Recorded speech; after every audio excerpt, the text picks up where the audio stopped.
Welcome back to Marvel Maniac and MCU Aftershow. This is your host, Eric Cicada, aka Mr. Honest. Back with you for a slightly different type of episode, but I think it's warranted. I think this discussion is needed. At least I want to get it off of my chest a little bit. And as you can see by the title, it's pretty straightforward. Our movie trailers and leaks spoiling the best of our Marvel movies, or just movies in general. For me, it's Marvel movies. And I'll get into a little bit of why, but let's just start the conversation with, I don't like spoilers. I don't think many people do, but I do think there's a certain comfort level of what fans want to see in their trailers, and there's a division in maybe who wants to see leaks and who wants to look left and right and everywhere and close their ears when they see anything about potential leaks or, video that leaked, anything along those lines. I'm more or less in that second camp. And we'll talk a lot about why today. If you like seeing kind of spoilery things, leaks, like things that are going to happen in the movie via trailers, too much information, all that stuff, MarvelManiacPod@gmail.com. Lay down your opinion. I'm definitely interested in hearing your side of this. So let's just start with, have we accidentally made it impossible to be surprised by Marvel anymore?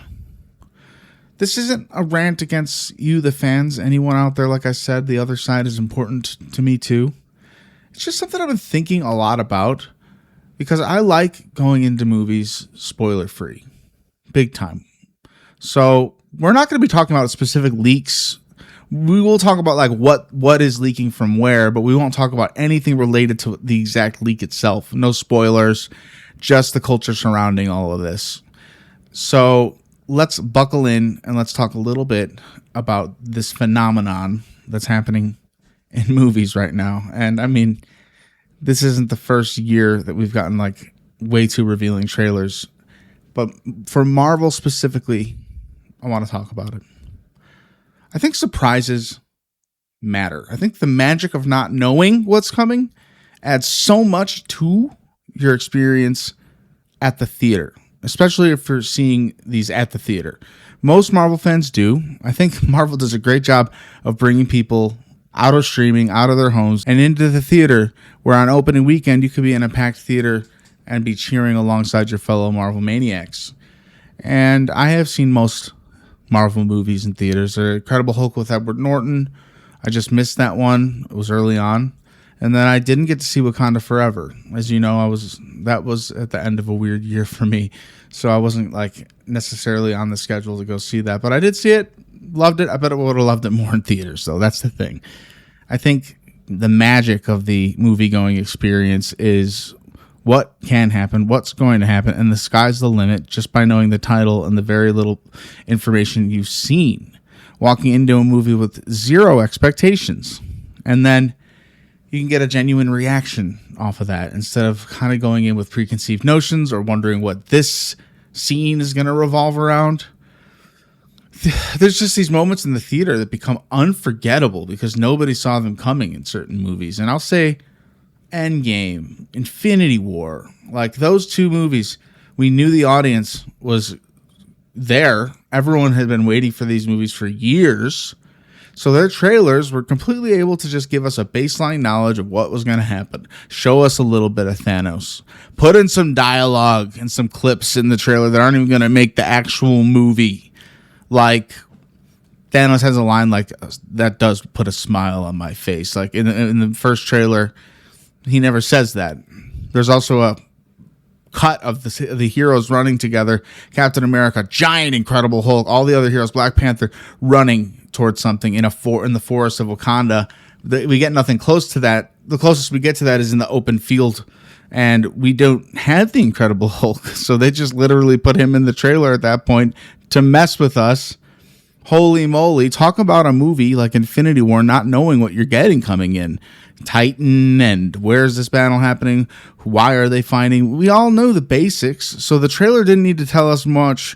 We knew we were going to see that movie, and that's why the audience cheered when Thanos arrived on Titan, when Iron Man dropped a building on him, okay? I said no spoilers. I'm just kidding. I think we most probably likely have seen it, and if you haven't, maybe you'll be convinced after this.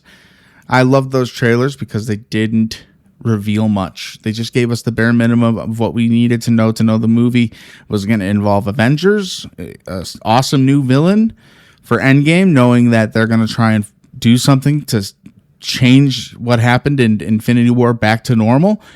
The idea of not knowing is just so awesome once you're sitting in there waiting for that movie to start. I'm telling you, it's like my favorite thing. You only get to experience something for the first time one time, okay? And I don't want to know if Red Hulk and Captain America are going to be the end fight of the movie.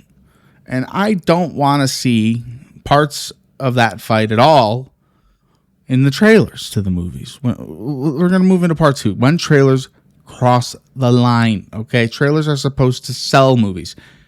But sometimes they reveal big emotional beats, major action scenes, character reveals, the third act spectacle.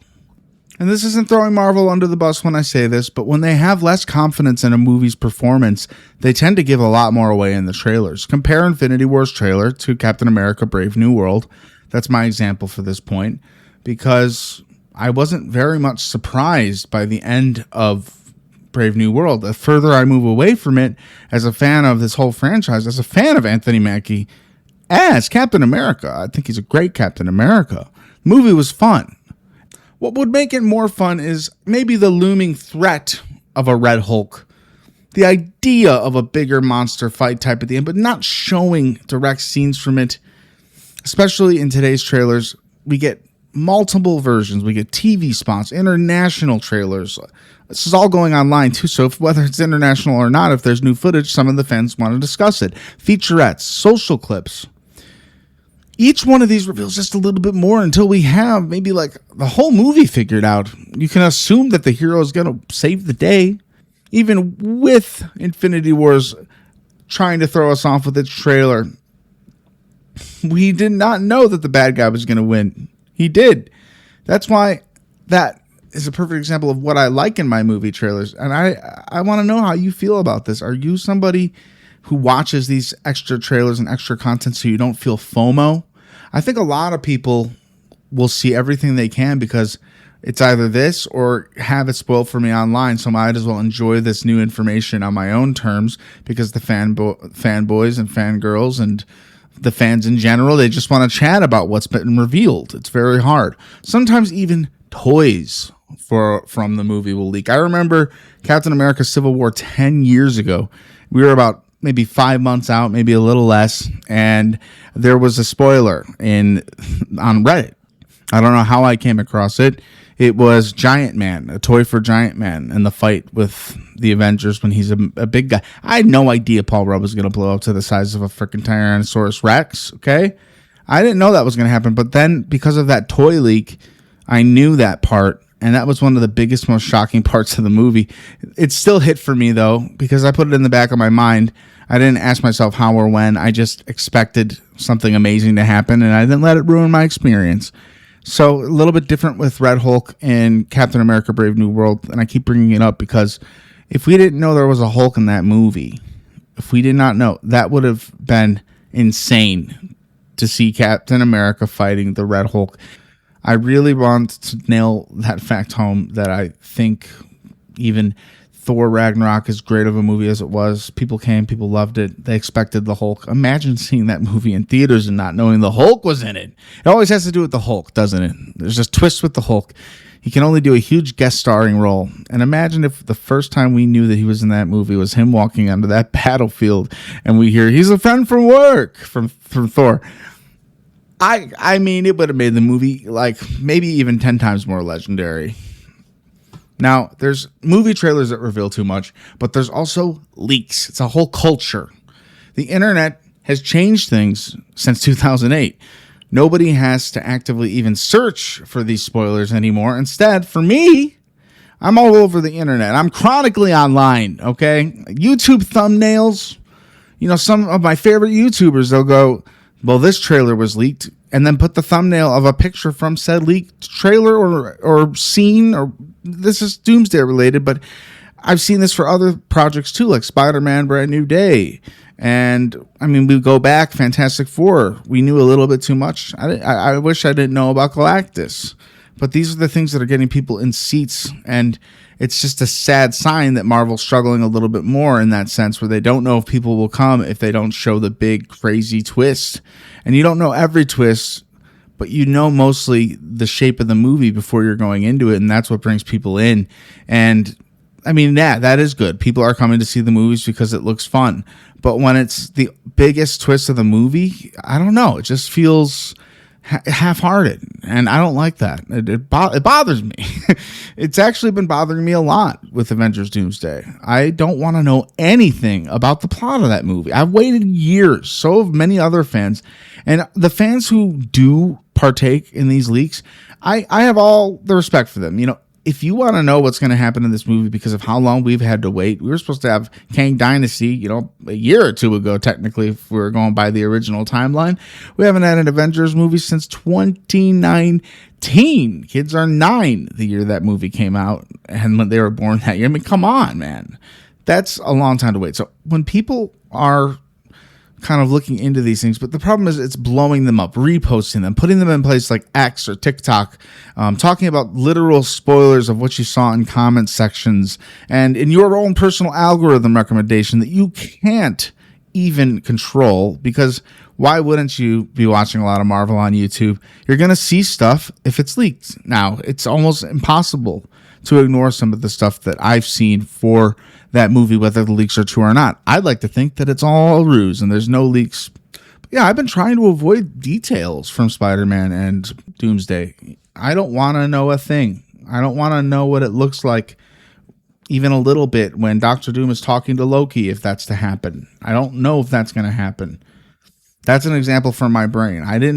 Once again, I will not say anything about what I've seen by accident about these future movies. I think it's one thing as a fan to kind of be drawn into watching these unreleased moments and moments from a movie that has 6 months to come out, that has so much work probably left to be done on the editing floor, and they're still piecing things together and how one thing should look and how visual effects should be. It's not what the movie's going to end up being, but you're still getting a piece of it. So you're going to have preconceived notions, and then maybe even something will not happen that you thought was going to happen because of these leaks, and you're just in a situation where you're let down. There's so many reasons, in my opinion, to not want to see this stuff, for me to scroll super fast, for me to not want to watch one of my favorite Marvel creators take on these new things, because they might as well talk about it if it's out there and people are watching it. Maybe people will come and talk to me, and we'll discuss it together because it's out there, and I get that. But I don't like it being shoved in my face. I hate it, and I don't hate many things. I just hate being spoiled, because these are more than movies. These are moments. These are memories. I still remember sitting in the theater for Infinity War, jaw dropped, when Thanos beat the shit out of the Hulk at the beginning of the movie. Did we see any of that in the trailers? No, we had no idea. But that was one of the most killer openings to any Avenger movie, maybe one of the best openings to any Marvel movie is in Infinity War. You all know, if you're a long-time listener, short-time listener, I bring up this movie a lot because it's exactly what we need from an Avengers movie, with such a big cast, with such a big moving world, with so many pieces floating around and coming together and breaking apart. It's astronomically important to have a good experience and go on this amusement park ride, as Martin Scorsese would say. He doesn't call the MCU cinema. I call it cinema, because we're going on these rides, and we're also getting really great character work and culmination of character arcs that have started years ago or even a year ago. That's what I love about it. So are we a part of a problem in general? Are we the problem? Because we are the ones that click, right? We do it because we're excited. We do it because we love Marvel, because we don't want to feel left out and, just having FOMO, fear of missing out. I don't want it. Nobody wants it. That's why we watch these things. It's nobody's fault individually, but collectively we've created a culture where people race to know everything before opening night. So, my new philosophy. I still watch movie trailers, okay? I did watch the latest Brand New Day trailer. I think they gave away not too much at all. I feel like all the speculation is online with leaky spoilery leaks. Let's get a counter of how many times I've said leaks in this episode. But I don't want to watch a second or third one if a trailer any more trailers come out. I don't want to see them, any more TV spots. I don't want to watch breakdown videos. I want to be surprised. I don't want to endlessly speculate. I want to dream of what the possibilities are, and then from there I want to go see the movie and have a magical escape into the MCU. I want opening night to feel like opening night again. And I'm sorry, one more time, Red Hulk could have been done better. Now he's never coming back. I think he would have been a fan favorite if we never knew about the appearance. I can go into a lot of these movies and give you a lot of examples of things we necessarily didn't need to know from trailers, especially Marvel trailers, that now I think they're doing a lot more damage than they are good. How much do you actually want to know before buying your ticket? MarvelManiacPod@gmail.com. Let me ask you a couple more questions. Do you watch every trailer, or do you just try and cut it off after one? Do you avoid them completely? Like, where do you draw the line? Let's talk about it. Email me, MarvelManiacPod@gmail.com. And, you know, I can rant about this all day. I'm unbelievably looking at the timer on my podcast. It's 18 minutes in. I didn't want to talk about it too much, and I don't want to sound like I'm complaining. And if you are one of those people who just lives for the moment, you know, and you want to see what the movie's all about, you want to taste, you can handle a 3-minute leaked scene, more power to you. There's nothing in my mind that says that is wrong. But personally, for me and others who feel like me, I wish there was a better way to control that happening. And I'm going to speculate that Marvel might have leaked that scene themselves, because deep down, Avengers Doomsday being a flop would be the worst thing ever for not only the MCU, but for Disney, where they just put out Mandalorian and Grogu, and it didn't do well. And that was a big, expensive movie to make. The fans already know what they want, and I think the creators are honed in enough on what the fans want to not have to try and sell them on something that they were already going to buy. Anyways, if the shawarma scene was leaked, if anything in Avengers was leaked, the movie was so powerful the first time I saw it, and it's because the trailer gave us just enough. The big fight in New York was just, we knew it was going to happen. We didn't know how it was going to get there. Again, I'm going to say it one more time. Leave a message, MarvelManiacPod@gmail.com, or even better, join our Discord server. That's in the description of this episode, in the notes. You can talk about this all we want, as long as you remain spoiler free. We can talk about why you don't mind them, but don't talk about what's going to happen unless you know how to tag spoilers and block out that text. I don't know how to do that. But join our Discord. We're growing. We're starting to get some more people, and it would be great to have you there. Rate this show. Give it 5 stars or a thumbs up. Leave a review. It could be read on the show. It goes a long way. I know you're out there. Thank you so much for listening to Marvel Maniac and MCU Aftershow. This is your host, Eric Cicada, a.k.a. Mr. Honest. And until brand new day next month, no more leaks. Avengers, disassemble.